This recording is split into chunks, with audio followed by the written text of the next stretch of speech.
सबसे पहले अगर आप यहाँ पर इस वाले स्टेटमेंट को देखेंगे तो आप यहाँ पर एक स्टेटमेंट के माध्यम से चलिए और आप यहाँ पर क्या बोलेंगे, तो आप यहाँ पर ये कहेंगे जो एलसीएम है वो 22 गुना है किसके, एचसीएफ के।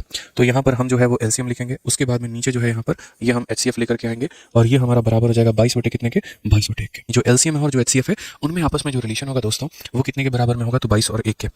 अगर कोई बच्चा यहाँ पर इसको रेशियो के माध्यम से जो बनाना चाहता है तो वो ये भी कह सकता है कि सर हमारा एलसीएम 22 के है और एलसीएम जो है यहाँ पर 1 के है। तो क्वेश्चन में यहाँ पर बोला गया sum of LCM and HCF is 276, दोनों का जो सम है वो इतना है।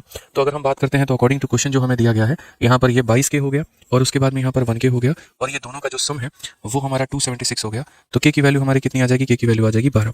अगर हमारी के का मान 12 आ जाएगा तो हम यहाँ पर हर एक की वैल्यू निकाल पाएंगे। तो अगर आपका के का मान यहाँ पर आ चुका है तो आप यहाँ पर क्या बोलेंगे, आप यहाँ पर कहेंगे गुरुजी जो एलसीएम था वो 22 के था, यानी एलसीएम आपका 22 इंटू कितना हो जाएगा, तो 12।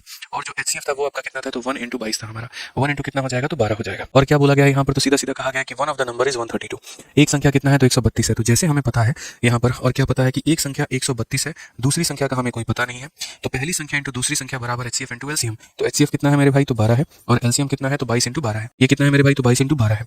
और दूसरी संख्या का जो पता है वो मेरे भाई लग चुका है, वो हमारी कितनी है, तो 24 है। हाँ जी बच्चे, तो आप ऐसे क्वेश्चनों को सिर्फ 10 सेकंड में सॉल्व कर सकते हैं। कैसे? जब भी आपको कहा जाए कि एलसीएम एचसीएफ का इतना टाइम्स है, तो फर्स्ट ऑफ ऑल आप क्या करो, उस नंबर को आप ब्रेक कर दो ऐसे नंबरों में स्प्लिट कर दो जो कि को प्राइम नंबर हो, इसमें से कुछ भी कॉमन नहीं निकल सकते हैं। लाइक एलसीएम एचसीएफ का 22 टाइम्स है, तो 22 को आप स्प्लिट करेंगे तो आपका 11 और आपके पास में 2 पे आपका स्प्लिट हो जाएगा। क्लियर है? और उसमें से अगर आपके पास में एक संख्या गिवन है तो बेसिकली जो ये रेशो है, ये इन दो संख्याओं की बात हो रही है, दो संख्याओं का रेशो आ गया। अब इसमें से आप क्या करेंगे, आप एक के आप रेशो से डिवाइड करेंगे तो आपको डायरेक्ट आपको आपका एचसीएफ मिल जाएगा, जो कि आपके पास में क्या आ गया बच्चे, 12 आ गया। अब आपको पता है कि एचसीएफ को रेशो से जब मल्टीप्लाई करते हैं तो बेसिकली आपको आपका नंबर मिल जाएगा 24। अब आप कहेंगे सर 24 दूसरा नंबर है, आपका आंसर आ चुका है। अब आप कहेंगे सर आपने आगे का तो कोई भी इंफॉर्मेशन को आपने यूज नहीं किया। तो बच्चे ये आगे की जानकारी जो है मूर्खों के लिए, जिसको सॉल्व करना है ज्यादा समय लेकर के, उनको इसकी जरूरत पड़ेगी।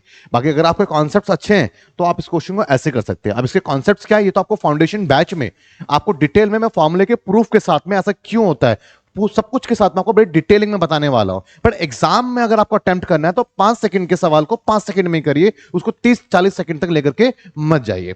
धन्यवाद।